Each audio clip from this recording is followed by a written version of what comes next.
आपण गणपती बाप्पांना प्रथमेश म्हणतो.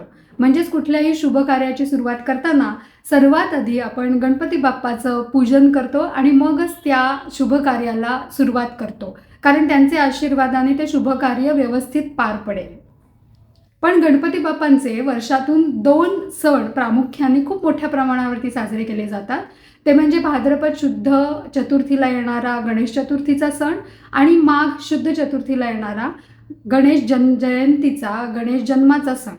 आता दोन्ही सण जरी चतुर्थीला येत असतील तरीसुद्धा त्याचं महत्त्व किंवा पौराणिक संदर्भ हे वेगळे वेगळे आहेत. भाद्रपद शुद्ध चतुर्थीला आपण असं मानतो की गणपती बाप्पा खुद्द कैलास पर्वतावरून आपल्या भक्तांना भेटण्यासाठी पृथ्वीवरती येतात.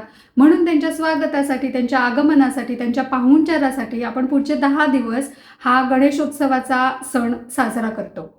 आणि माघ शुद्ध चतुर्थीला गणपती बाप्पांचा प्रत्यक्ष जन्म झाला असं आपण मानतो. म्हणून त्या दिवशी आपण गणेश जयंती किंवा गणेश जन्मोत्सव साजरा करतो. या चतुर्थीला तिळकुंद चतुर्थी असं पण म्हटलं जातं. कारण एक तर थंडी असते, त्यामुळे त्यावेळेला आपण गणपती बाप्पाला ह्या दिवशी तिळाचा नैवेद्य अर्पण करतो किंवा तीळ अर्पण करतो. तसंच आजूबाजूला या सीझनमध्ये फुलणारी कुंदाची पांढरी जी फुलं असतात ती गणपती बाप्पांना या दिवशी खास अर्पण केली जातात. म्हणून ह्याला तिळकुंद चतुर्थी असंही म्हटलं जातं.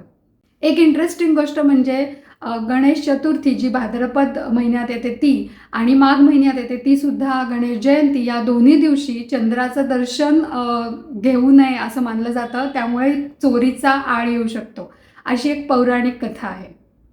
दिवस कुठलाही असो, पण आपण गणपती बाप्पांची कुठल्याही दिवशी मनापासून प्रार्थना केली तर विघ्नहर्ता गणपती बाप्पा आपली संकट दूर करतातच.